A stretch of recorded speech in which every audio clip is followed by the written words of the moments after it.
그날은 봄비가 내리고 있었어요. 부슬부슬 내리는 비처럼 지민의 마음에도 작은 물방울들이 맺히고 있었죠. 매일 아침 6시에 일어나 아이 도시락을 싸고 시어머니 최영자의 아침상을 차리는 일상이 이미 3년째 이어지고 있었습니다. 지민아, 이 김치는 왜 이렇게 짜게 담갔니? 내가 몇 번이나 말했지? 소금 반만 넣으라고. 최영자의 목소리는 날카로웠어요. 지민은 아무 말 없이 고개를 숙였죠. 사실 그 김치는 친정어머니 이정숙이 보내준 것이었습니다. 마음 같아선 어머니가 보내주신 거예요 라고 말하고 싶었지만 그럴 수 없었어요. 최영자에겐 지민의 친정 이야기가 금기와 같았으니까요. 친정은 끊어야 내가 진짜 며느리지. 시집 왔으면 시집 식구가 내 가족이야. 그걸 아직도 모르니? 윤태호는 신문을 보며 모른 척했어요. 늘 그랬죠. 아내와 어머니 사이에서 그는 항상 중립을 가장한 방관자였습니다. 5살 지율이가 방에서 뛰어나왔어요. 엄마, 오늘 유치원 소풍이야. 지민은 지율의 머리를 쓰다듬으며 미소 지었죠. 아이가 있어 버틸 수 있었습니다. 하루하루가 전쟁 같았지만 지율을 위해 참고 또 참았어요. 지율아, 할머니가 준비한 간식 봐. 유치원 친구들이랑 나눠 먹어. 최영자는 지율에게만큼은 다정했어요. 하지만 그 뒤에 숨은 의도가 있었죠. 내 손주는 내가 키운다는 욕심이었습니다. 지민은 그것도 참았어요. 때마침 전화벨이 울렸습니다. 친정 동생이었어요. 언니 빨리 와. 엄마가 쓰러지셨어. 지민의 심장이 멎는 것 같았죠. 병원에 가야 했어요. 하지만 시어머니의 눈치가 보였습니다. 어머니, 저 잠깐 나가봐야 할 것 같아요. 친정 어머니가 갑자기 쓰러지셨대요. 최영자의 표정이 일그러졌어요. 또, 지난번에도 그렇게 가더니 사흘이나 안 들어오지 않았어? 지율이는 어쩌고? 오늘 소풍인데? 윤태호가 마침내 신문에서 고개를 들었습니다. 어머니, 장모님이 아프시대요. 지민이 다녀와야죠. 그 말에도 최영자는 입술을 비틀며 눈살을 찌푸렸어요. 지민은 급하게 가방을 챙겼죠.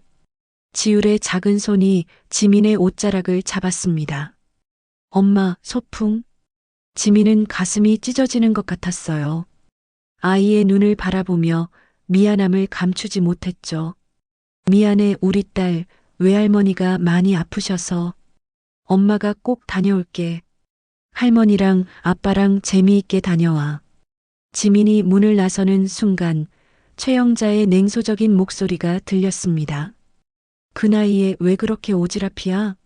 며느리가 매번 간병해야 한다고? 병원에 도착하자마자 친정 어머니의 창백한 얼굴이 지민을 맞이했어요. 이정숙은 암말기 판정을 받았습니다. 의사는 시간이 얼마 남지 않았다고 했죠. 지민은 어머니의 마른 손을 잡고 눈물을 삼켰어요. 괜찮아, 엄마. 내가 있잖아. 이정숙은 희미하게 미소 지었습니다. 평생을 자식들을 위해 살아온 어머니였어요. 남편을 일찍 여인 후에도 홀로 지민과 동생을 키우며 단 한 번도 자신을 위한 삶을 살지 않았죠. 지민아, 시어머니께 말씀드렸니? 오래 있어야 할 것 같은데. 지민은 고개를 끄덕였어요. 하지만 실상은 달랐죠. 최영자는 매일 전화로 언제 오냐, 지율이가 엄마 찾는다며 압박했습니다. 윤태호는 이틀에 한 번씩 병원에 와서는 어머니가 힘들어 하신다는 말만 되풀이했어요. 일주일이 지났을 때 지민은 두 집 사이에서 완전히 지쳐버렸습니다. 아침에는 병원에서 어머니를 돌보고 오후에는 집으로 돌아가 지율을 돌보고 밤에는 다시 병원으로 향하는 악순환이 계속됐죠. 그럼에도 최영자의 불평은 끊이지 않았어요. 친정엄마 병간호한다고 시댁 며느리 노릇은 안 할 거니? 지율이는 누가 키우고? 지민이 잠시 쉬려 소파에 앉자 윤태호가 다가왔습니다. 지민아, 너무 무리하지 마. 어머니도 내가 이해는 해. 다만 뭐? 내 친어머니가 돌아가실 것 같은데 다만이 어딨어? 지민의 목소리가 높아졌어요. 평소 같으면 절대 하지 않았을 말이었죠. 하지만 이제는 참을 수가 없었습니다. 윤태호는 한숨을 쉬며 물러섰어요. 병원에서의 열흘째 밤, 이정숙의 상태가 급격히 나빠졌습니다. 의사는 가족들을 불렀죠. 지민은 급히 윤태호에게 전화했어요. 어머님 상태가 많이 안 좋아지셨어. 지율이 데리고 병원에 와줘. 하지만 돌아온 대답은 차가웠습니다. 어머니가 지율이 데리고 나가셨어. 친구 집에 놀러 간다고. 지민은 전화기를 내려놓으며 참았던 눈물을 터뜨렸어요. 이 중요한 순간에 딸아이와 함께 할 수 없다니. 최영자가 일부러 그랬다는 것을 알았죠. 하지만 지금은 어머니가 우선이었습니다. 새벽 3시 이정숙은 지민의 손을 꼭 잡은 채 숨을 거뒀어요. 마지막 순간까지 지율이 이름을 부르며 손녀를 보지 못한 것을 아쉬워했죠. 지민은 어머니의 차가운 손을 어루만지며 속삭였습니다. 엄마, 잘 가요. 정말 고마웠어요. 그동안 너무 수고 많으셨어요. 장례 준비가 시작됐어요. 동생과 함께 모든 절차를 밟았죠. 윤태호는 다음 날 아침에야 병원에 도착했습니다. 미안해. 어젯밤에 어머니가 지율이 재우시겠다고 해서. 지민은 대답하지 않았어요. 이미 가슴속에 작은 균열이 생기기 시작했죠. 그것이 나중에 얼마나 큰 틈으로 벌어질지 그때는 알지 못했습니다. 장례식장에는 생각보다 적은 조문객들이 찾아왔어요. 지민은 이상했죠. 어머니는 동네에서 인정받는 분이었는데 많은 지인들이 오지 않았습니다. 나중에야 알게 되었어요. 최영자가 일부러 많은 사람들에게 장례 소식을 전하지 않았다는 것을. 장례식 이틀째 조문객들이 하나둘 찾아왔습니다. 지민은 영정 앞에서 멍하니 앉아 있었어요. 슬픔을 추스르기도 전에 장례 절차를 진행해야 했죠. 그때였어요. 장례식장 문 앞에 최영자가 화려한 검은 옷을 입고 나타났습니다. 아이고, 장모님이 돌아가셨다니 정말 슬프네요. 지민이가 얼마나 상심이 크겠어요. 최영자의 목소리에는 슬픔보다 형식적인 위로가 느껴졌어요. 지민은 묵묵히 고개를 숙였죠. 하지만 시어머니의 다음 행동은 그녀의 가슴에 대못을 박았습니다. 장례식장 한쪽에서 최영자는 지인들과 만나 웃으며 대화를 나누고 있었어요. 심지어 간간히 큰 웃음소리까지 들렸죠. 친정어머니의 장례식장에서 웃고 있는 시어머니의 모습은 지민에게 너무나 큰 충격이었습니다. 저기 최영자 씨는 항상 저렇게 밝으신가 봐요. 장례식장에서도 저렇게 웃고 계시네. 조문객의 작은 속삭임이 지민의 귀에 들어왔어요. 지민은 아무 말도 할 수 없었죠. 목이 메었습니다. 그저 의뢰를 계속할 뿐이었어요. 윤태호는 어디에 있었을까요? 그는 항상 그랬듯이 어머니와 아내 사이 어디쯤에서 애매한 태도로 서 있었습니다. 지민이 상심한 눈빛을 보내도 그는 그저 어머니가 그런 의도는 아니었을 거야라는 말만 반복했어요. 장례식 마지막 날, 지민은 화장실에 가기 위해 자리를 비웠죠. 돌아오는 길에 휴게실 뒤편에서 최영자의 목소리가 들렸습니다. 이제 저 여자 친정 뿌리 뽑혔네. 잘 됐지 뭐. 친구로 보이는 여성과 대화하는 목소리였어요. 그래도 장례식장에서 그렇게 웃으면 어떡해요? 사람들이 다 봤다니까요. 뭐 어때? 어차피 지민이 친정은 이제 끝이야. 앞으로 우리 지율이는 내가 키울 거고. 지민은 그 자리에 얼어붙었어요. 숨이 막힐 듯 했죠. 귀를 의심했습니다. 정말 시어머니가 그런 말을 했나요? 하지만 분명히 들었어요. 그 목소리, 그 웃음소리를. 온몸에 소름이 돋았습니다. 화장실 거울 속 자신의 모습을 바라봤어요. 핏기 없는 얼굴, 울어서 부은 눈, 그리고 분노로 떨리는 입술. 지민은 깊게 숨을 들이마셨죠. 이제 알았어요. 왜 조문객이 적었는지, 왜 어머니의 오랜 이웃들이 오지 않았는지. 최영자가 일부러 소식을 전하지 않았던 겁니다. 장례식이 끝난 후 지민은 친정 동생과 마지막 인사를 나눴어요. 언니, 괜찮아? 얼굴이 안 좋아. 응, 괜찮아. 그냥 많이 피곤해서 그래. 하지만 지민의 마음속에는 이미 작은 불씨가 타오르기 시작했습니다. 어머니의 유품을 정리하면서 발견한 일기장, 그리고 그 안에 적힌 내용들. 어머니가 얼마나 지민을 걱정했는지, 그리고 최영자가 어머니에게 했던 모욕적인 말들까지. 지민이 시집 보내고 나서 한 번도 제대로 된 대접을 못 받았네. 그래도 지율이라도 보려고 참는다는데 가슴이 아프구나. 어머니의 글을 읽으며 지민의 눈에서 눈물이 흘렀어요. 하지만 이번에는 슬픔의 눈물이 아니었죠. 분노와 결심의 눈물이었습니다. 집으로 돌아오는 차 안에서 윤태호가 물었어요. 지민아, 많이 힘들었지? 이제 좀 쉬어. 지민은 창밖을 바라보며 대답했습니다. 응, 이제 시작이야. 윤태호는 그 말의 의미를 알지 못했어요. 하지만 곧 알게 될 것입니다. 지민이 결심한 복수의 시작을, 그리고 그 끝을. 장례식 후 3일 지민은 친정 동생에게서 전화를 받았어요. 엄마의 친구들이 장례 소식을 뒤늦게 알고 찾아왔다는 내용이었죠. 언니, 김 여사님이 오셨어. 엄마 절친이셨잖아. 장례식 소식을 이제야 들으셨대. 어떤 사람이 일부러 엄마 돌아가신 날짜를 잘못 알려줬다는 거야. 지민의 손이 떨렸어요. 의심이 확신으로 바뀌는 순간이었죠. 시어머니가 일부러 장례식 날짜를 혼동시켰다는 사실이 명백해졌습니다.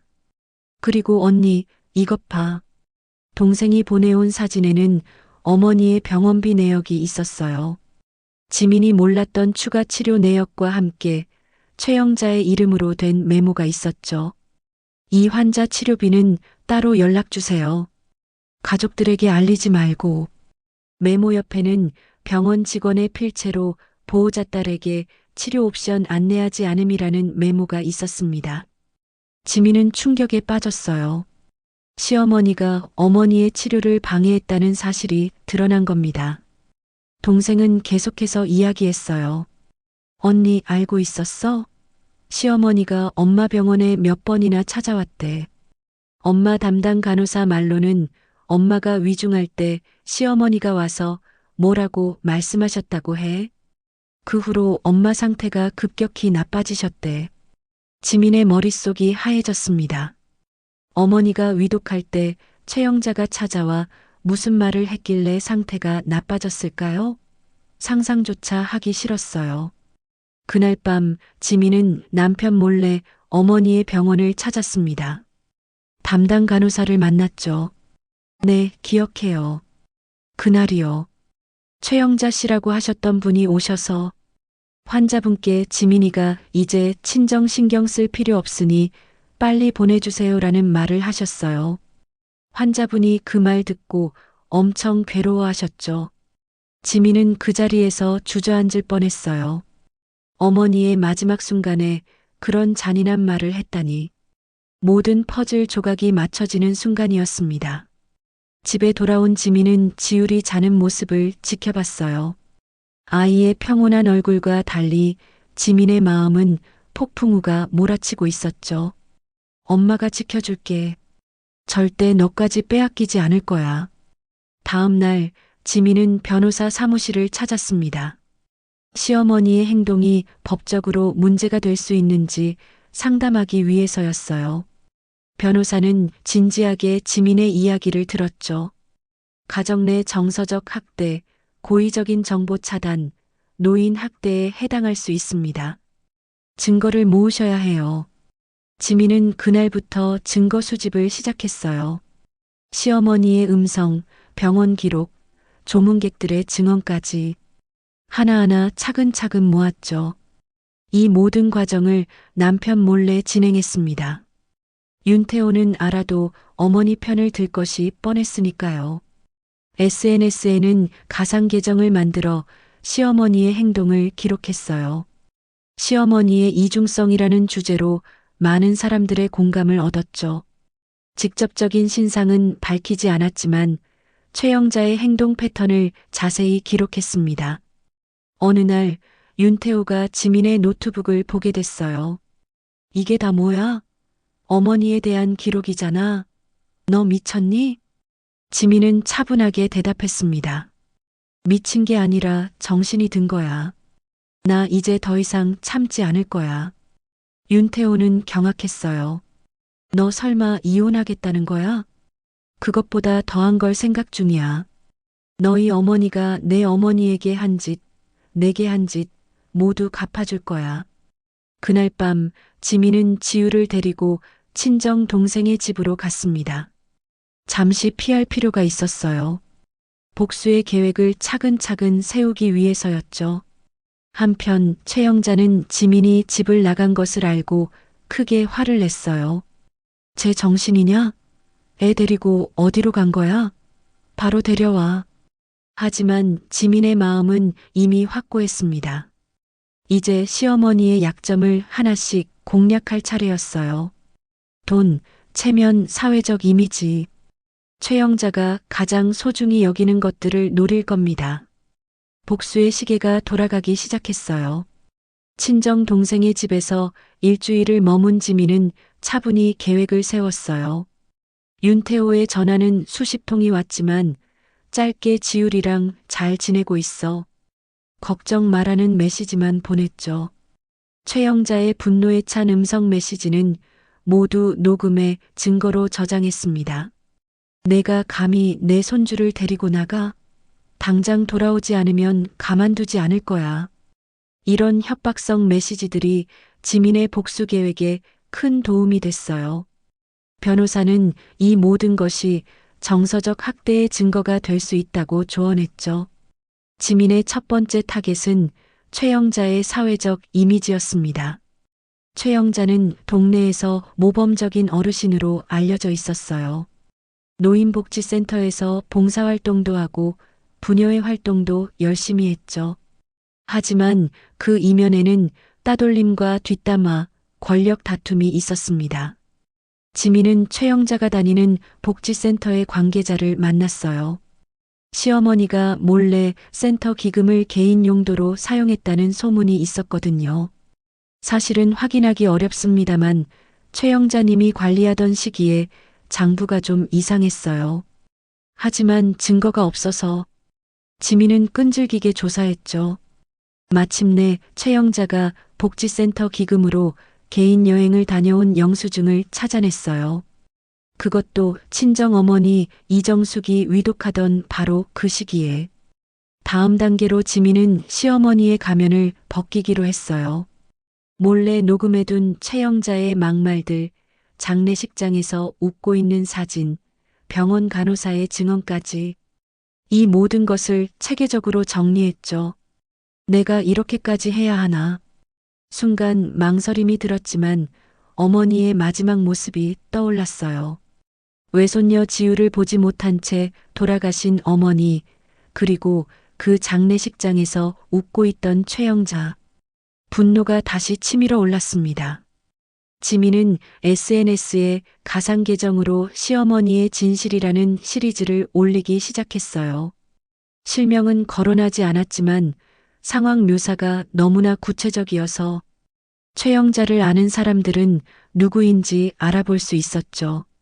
장례식장에서 웃는 시어머니, 그날의 진실, 노인 봉사자의 이중생활, 그들이 모르는 이야기. 이런 글들이 SNS에서 화제가 되기 시작했어요. 특히 장례식장 이야기는 많은 사람들의 공분을 샀죠. 지민은 최영자의 얼굴이 나오지 않게 편집한 영상도 올렸습니다. 장례식장에서 웃으며 대화하는 검은 옷의 여성, 그리고 슬픔에 잠긴 유가족들의 대비가 선명했어요. 어느 날 윤태호가 찾아왔습니다. 지민아, 이제 그만해. 어머니가 많이 힘들어하셔. 복지센터에서도 소문이 돌고 부녀회에서도 다들 수군거린대. 지민은 차갑게 대답했어요. 그게 내 잘못이야? 모든 행동에는 결과가 따르는 법이지. 윤태호는 고개를 저었습니다. 내가 이렇게 변할 줄 몰랐어. 지유리를 생각해서라도. 맞아, 지유리를 생각해서야. 우리 딸이 이중적인 할머니 밑에서 자라길 바라지 않아. 윤태호는 할 말을 잃었어요. 처음으로 지민의 단호한 의지를 마주한 순간이었죠. 그 무렵 최영자에게는 또 다른 위기가 찾아왔어요. 복지센터 기금 유용 의혹이 공식적으로 제기된 겁니다. 익명의 제보 물론 지민이었죠로 조사가 시작됐어요. 최영자는 발악했습니다. 다 지민이 짓이야. 전현이 내 인생을 망치려고 해. 하지만 증거는 명백했어요. 영수증, 장부 조작, 모든 것이 드러났죠. 복지센터에서는 최영자를 공식적으로 제명했습니다. 동네에서 그토록 중요시하던 체면이 한순간에 무너진 거예요. 지민의 복수는 이제 막 시작이었습니다. 다음은 최영자가 숨겨둔 재산에 관한 문제였어요. 시아버지의 유산을 독차지한 것, 윤태호 모르게 해외 계좌로 돈을 빼돌린 것까지 모든 것을 파헤칠 차례였습니다. 복지센터 사건으로 최영자의 체면은 크게 구겨졌어요. 하지만 지민의 복수는 여기서 끝나지 않았죠. 다음 타겟은 최영자가 몰래 숨겨둔 재산이었습니다. 시아버지가 돌아가신 후 유산은 모두 최영자 명의로 넘어갔어요. 윤태호에게는 적절한 때에 주겠다며 밀었죠. 지민은 변호사의 도움을 받아 그 재산 내역을 조사했습니다. 놀랍게도 최영자 씨 명의로 된 부동산이 세 채나 더 있네요. 아들에게는 알리지 않은 것 같습니다. 지민은 그 증거들을 차근차근 모았어요. 그리고 결정적인 자료를 발견했죠. 최영자가 시아버지의 연금을 몰래 해외 계좌로 빼돌린 흔적이었습니다. 명백한 금융 범죄였어요. 주말, 지민은 윤태호를 만났습니다. 카페에서 조용히 대화를 나눴죠. 이게 다 사실이야? 윤태호는 지민이 보여준 서류를 보며 충격에 빠졌어요.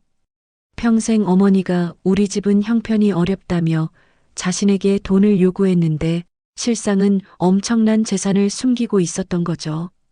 이건 아버지 연금까지. 어떻게? 지민은 고개를 끄덕였어요. 이제 알겠지? 내 어머니가 얼마나 이중적인 사람인지. 윤태호는 말없이 서류를 내려놓았어요. 처음으로 어머니의 민낯을 본 순간이었죠. 하지만 여전히 결정을 내리지 못했습니다.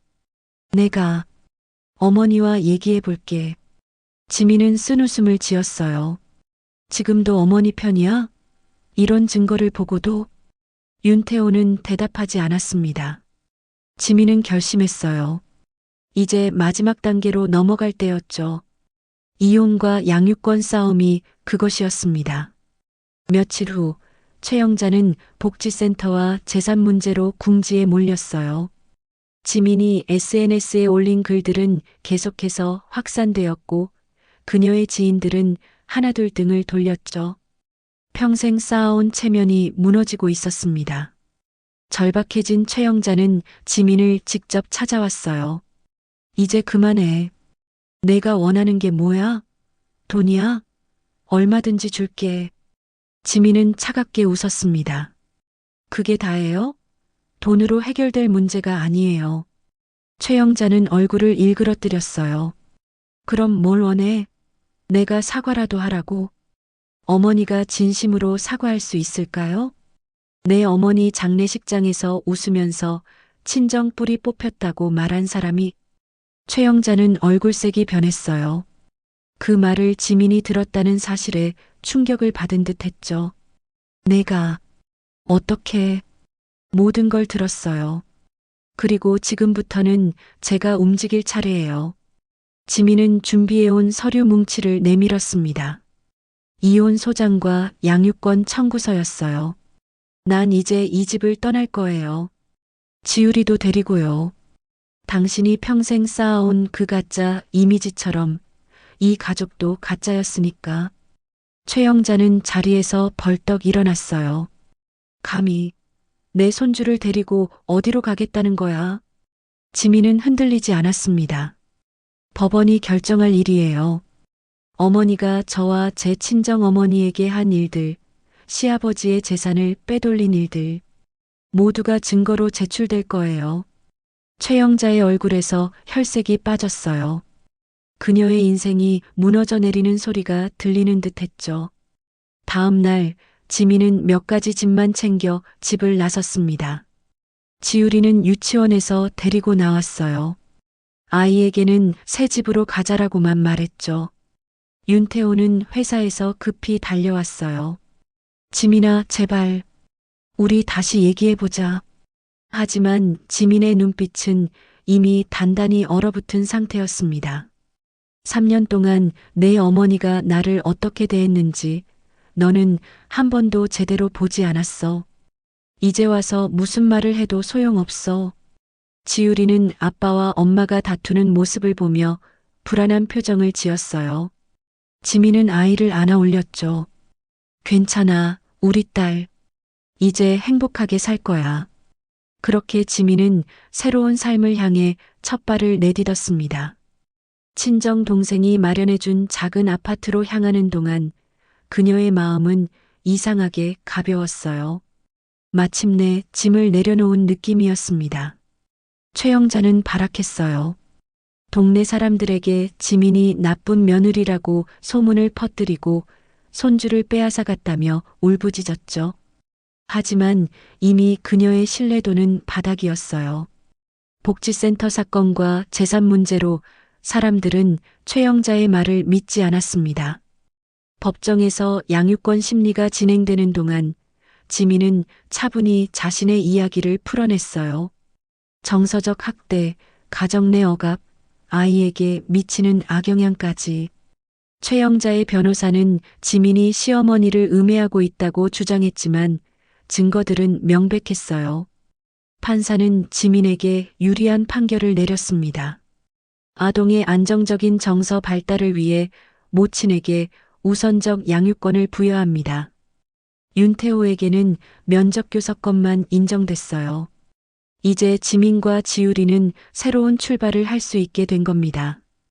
이혼 후 2달 지민은 새로운 삶에 적응하고 있었어요. 작은 아파트지만 지우리와 함께 평화로운 시간을 보내는 게 얼마나 소중한지 깨달았습니다. 친정 동생도 자주 찾아와 함께 시간을 보냈죠.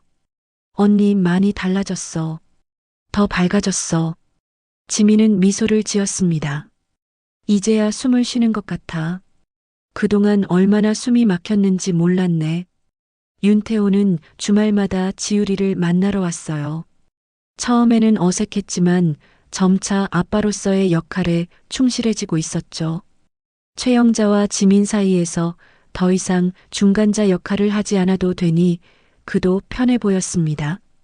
어느 날 윤태호가 조심스레 말을 꺼냈어요. 어머니가 많이 아프시대. 지민은 잠시 생각했죠. 복수심은 어느 정도 풀렸지만 여전히 최영자를 용서할 수는 없었습니다. 그래, 잘 돌봐드려. 지우리가 할머니 보고 싶어 하는데. 지민은 단호하게 고개를 저었어요. 아직은 안 돼. 할머니가 지우리에게 어떤 영향을 줄지 몰라. 윤태호는 더 이상 강요하지 않았습니다. 그도 어머니의 진짜 모습을 알게 된 후로는 많이 변했어요. 내 말이 맞아. 내가 너무 오랫동안 눈을 감고 있었어. 그 말에 지민은 잠시 흔들렸습니다. 하지만 장례식장에서의 기억이 다시 떠올랐어요. 친정어머니의 마지막 순간 그리고 웃고 있던 최영자. 아직은 용서할 수 없었습니다. 지민은 이제 작은 카페에서 일을 시작했어요. 친정 어머니가 남겨주신 작은 유산으로 안정적인 생활을 이어갔죠. 지우리는 새 유치원에 잘 적응하고 있었고 매일 밝게 웃는 모습을 보여주었습니다. 어느 날 지민은 법적 공방 과정에서 알게 된 사람들과 모임을 가졌어요. 비슷한 경험을 한 며느리들이 모여 서로의 이야기를 나누는 자리였죠. 지민은 처음으로 자신의 경험을 털어놓았습니다. 장례식장에서 웃던 시어머니, 그 이유를 알았을 때 저는 무너졌어요. 그건 단순한 실수가 아니라 계획적인 학대였다는 걸 깨달았거든요. 모임에 참석한 다른 여성들도 저마다의 이야기를 나눴어요. 지민은 자신만 그런 경험을 한 게 아니라는 사실에 위안을 얻었죠. 그리고 그녀의 이야기가 다른 이들에게 용기를 주고 있다는 것도 알게 되었습니다. 당신 덕분에 저도 용기를 냈어요. 이제 더 이상 참지 않기로 했어요. 그 말을 들으며 지민은 자신의 선택이 옳았다고 느꼈어요. 복수를 위한 것만이 아니라 자신과 지우리의 행복을 위한 선택이었던 거죠. SNS에 올렸던 시어머니의 진실 시리즈는 많은 이들에게 공감을 얻었습니다. 특히 장례식장 이야기는 수많은 사람들의 마음을 울렸어요. 지민은 이제 그 경험을 책으로 엮어보려고 했죠. 비슷한 상황에 처한 이들에게 도움이 되고 싶었기 때문입니다. 어느 날 윤태호가 진지한 표정으로 지민을 찾아왔어요. 어머니가 너에게 사과하고 싶대. 지민은 당황했습니다. 최영자가 사과한다고? 믿기 어려웠어요. 진심일까? 윤태호는 고개를 끄덕였죠. 어머니가 많이 달라지셨어. 사람들이 등을 돌리고 병까지 얻으시면서 자신이 한 행동들을 돌아보게 되셨대. 지민은 잠시 생각했어요. 정말 최영자가 변했을까? 아니면 또 다른 연극일까? 하지만 지민도 이제는 마음의 짐을 조금씩 내려놓고 싶었습니다. 만나보자. 하지만 지우리는 데려가지 않을 거야. 그렇게 3년 만에 지민과 최영자의 마주 앉는 자리가 마련됐어요. 카페에서 만난 최영자는 몰라볼 정도로 초라해 보였습니다. 한때 당당하던 모습은 온데간데 없이 쇠약해진 노인의 모습이었죠. 지민아. 최영자의 목소리는 떨렸어요. 지민은 차분히 그녀를 바라보았습니다. 무슨 말씀하실지 들을게요. 카페 테이블 위에 놓인 두 잔의 커피가 식어가고 있었어요. 최영자는 오랫동안 말을 꺼내지 못했죠. 지민도 서두르지 않았습니다. 마침내 최영자가 입을 열었어요. 내가 잘못했다. 단 3마디였지만 평생 한 번도 사과해 본 적 없는 여인의 입에서 나온 말이었죠. 지민은 움직이지 않고 그저 바라보았습니다. 내 어머니, 장례식에서 그런 행동을 한 것 정말 미안해. 내가 왜 그랬는지 나도 모르겠어. 최영자의 눈에 눈물이 고였어요. 연기일까, 진심일까? 지민은 판단하기 어려웠습니다. 그때 왜 그러셨어요? 정말 궁금해요. 최영자는 잠시 침묵했다가 대답했죠. 질투였던 것 같아. 내가 친정엄마를 그렇게 아끼는 모습이 내가 받아본 적 없는 사랑이었거든. 지민은 눈썹을 치켜 올렸어요. 그런 대답은 예상하지 못했죠. 어머니도 시집살이 했었지. 나도 시어머니한테 못된 대우 받았어. 그런데 어느 순간부터 나도 그렇게 변해버렸어.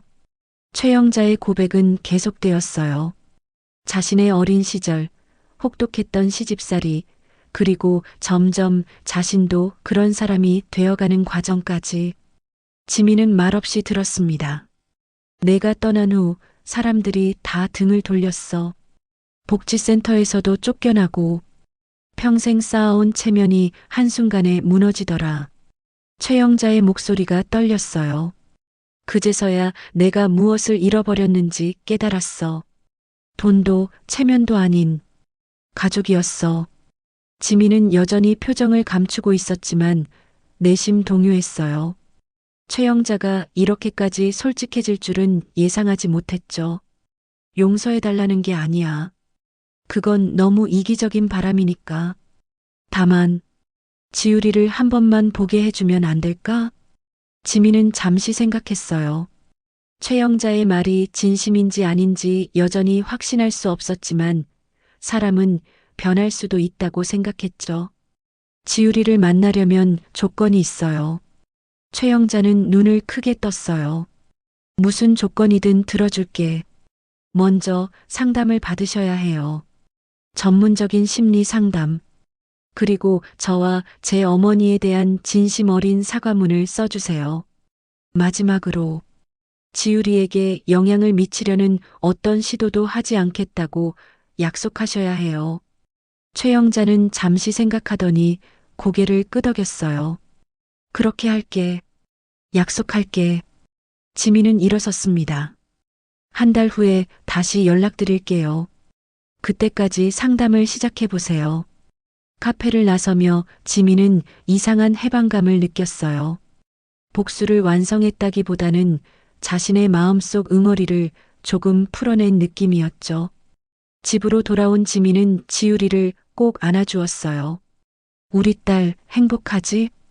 지유리가 고개를 끄덕였습니다. 응, 엄마랑 있어서 행복해. 그 말에 지민의 눈에 눈물이 고였어요. 이제야 진정한 행복이 무엇인지 알 것 같았습니다. 복수도 분노도 아닌 사랑하는 사람과 함께하는 평화로운 시간이었죠. 몇 달 후 지민은 자신의 경험을 바탕으로 한 책을 출간했어요. 장례식장에서 웃던 시어머니 그 후의 이야기라는 제목이었죠. 책은 많은 이들에게 공감과 위로를 주었습니다. 비슷한 경험을 가진 사람들에게 용기를 주는 글이 되었어요. 최영자는 약속대로 심리 상담을 받았고 지민에게 진심 어린 사과문을 보냈습니다. 그리고 조심스럽게 지유리와의 만남도 이루어졌어요. 이제 최영자는 손녀에게 무언가를 강요하지 않고 그저 할머니로서 사랑을 표현하려고 노력했죠. 윤태호와의 관계도 조금씩 회복되었어요. 이혼한 상태였지만 부모로서 함께 지우리를 위한 결정을 내리며 성숙한 관계를 유지했습니다. 지민은 이제 자신의 삶을 되찾았어요. 더 이상 누군가의 며느리, 아내로서의 역할에 갇히지 않고 한 사람의 여성으로서, 어머니로서 당당히 살아가게 되었죠. 창가에 앉아 노을을 바라보며 지민은 생각했어요.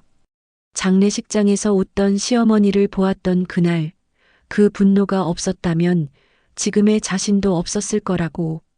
때로는 상처가 우리를 더 강하게 만들고 진정한 자아를 찾게 해주는 계기가 되기도 한다는 것을.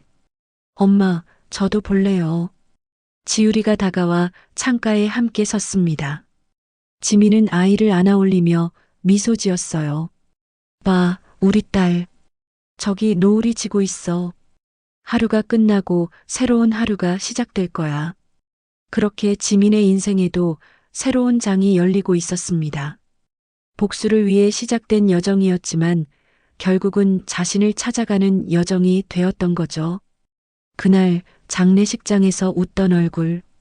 이제는 그 웃음을 돌려줄 차례가 온 거죠. 하지만 미움으로가 아닌 용서와 성장으로 말이에요. 지민의 이야기는 많은 이들에게 울림을 주었습니다. 억압과 학대 속에서도 결국 자신의 목소리를 찾아낸 한 여성의 용기 있는 여정. 여러분도 힘든 상황 속에서 자신의 가치를 잊지 마세요. 언제나 새로운 시작은 가능하니까요. 오늘의 이야기가 마음에 드셨다면 좋아요와 구독, 그리고 여러분의 소중한 댓글 남겨주세요. 여러분의 응원이 더 많은 사연을 나눌 수 있는 힘이 됩니다. 감사합니다.